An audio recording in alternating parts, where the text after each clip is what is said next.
there are certain movies that leave you thinking that maybe I should have watched that movie while on drugs. I think The Lighthouse is one of those movies because, in one word, it's challenging. It's challenging to watch.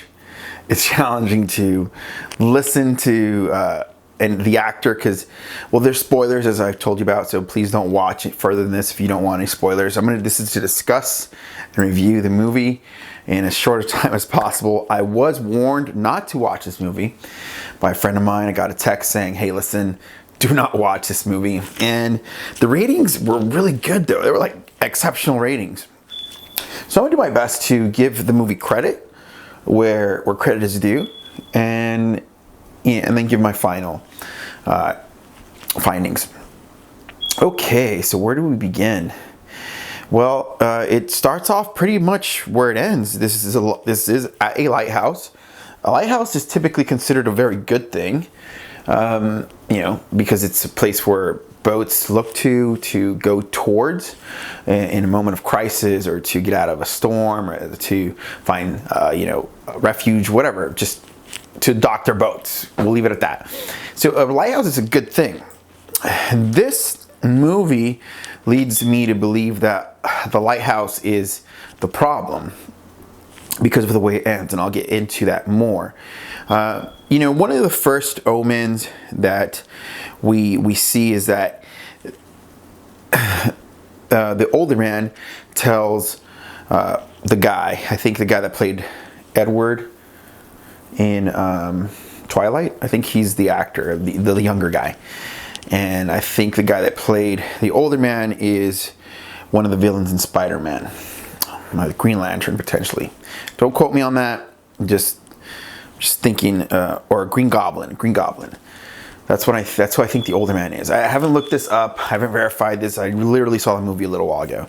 Like, I left the theater, I got a bite to eat, and now I'm in front of the camera. So just kind of letting it out. I actually wasn't going to make this review, and then I was like, fuck it, I think it'll be fun, and I'll text it to my friend so they can see my point of view on the movie.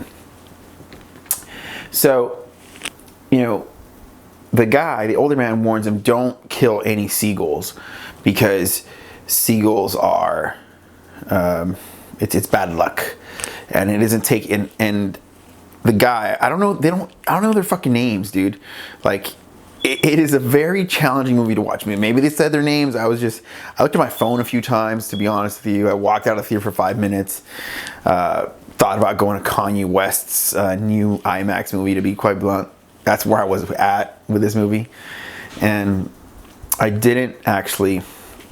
So I stuck it out. I was like, fuck it, I'm already 50 minutes in.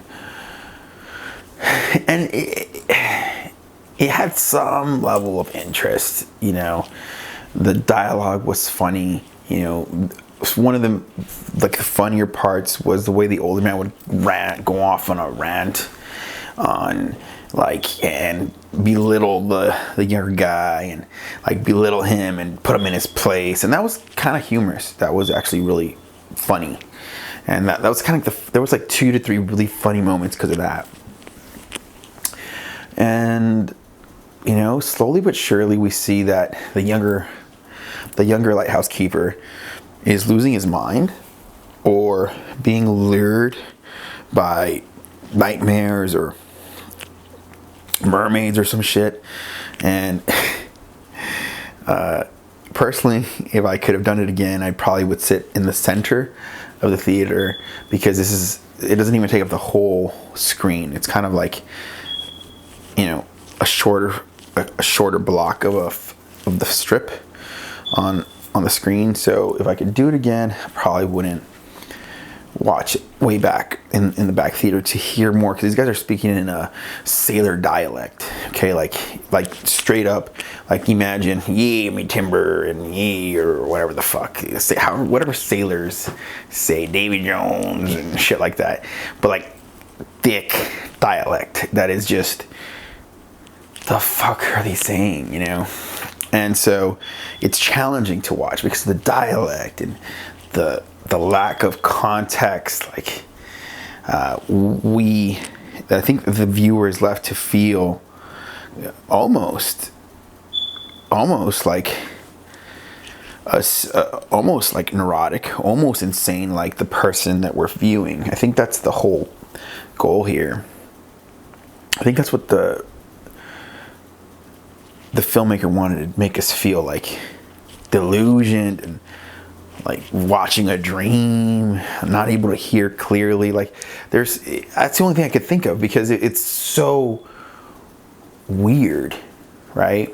So he says, remember the part, don't kill the seagulls because it's bad luck and it's taken serious. And these guys are jolly drunk at some point. They just love drinking. And, it doesn't take long before these guys start creating tension between each other. Like there was this one point where he's like, hey, I wish I could eat a steak, right? If I had a steak, I would fuck it. And the other older man goes, so you don't like my cooking? And then he goes off into some rant. And that was the funniest part, because he goes off into some rant, and we're like, the viewer watching, and then it gets to the younger man, and he goes, okay, we'll have it your way. I like your cooking. And that was funny. And then, fast forward, because it was perplexing. Fast forward, he kills him. The old younger man kills the older man, and he goes up to the lighthouse, and he's lured by the light. That was one of the things that the older man had told him, that the previous guy that was there got lured by the light. So now we see the light is luring this man, and then he like goes through this moment where he like goes into this shock or something.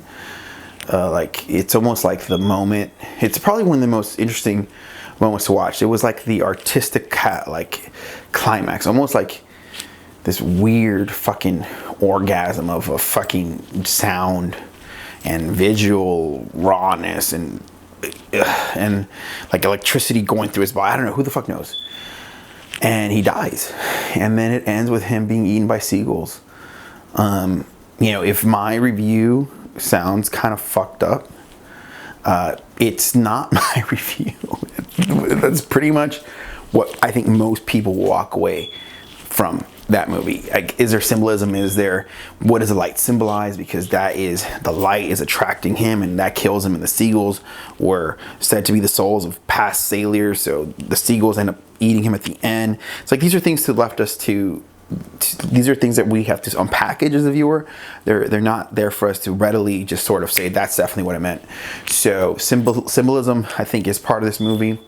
And I think if you walk out of the theater feeling fucked up and kind of mental and sort of like, I think the movie did its job because I did my best to have a different feeling, and I just couldn't shake that conclusion. So this is Jacob Adams. Comment your thoughts. What do you think? Subscribe, whatever. Peace.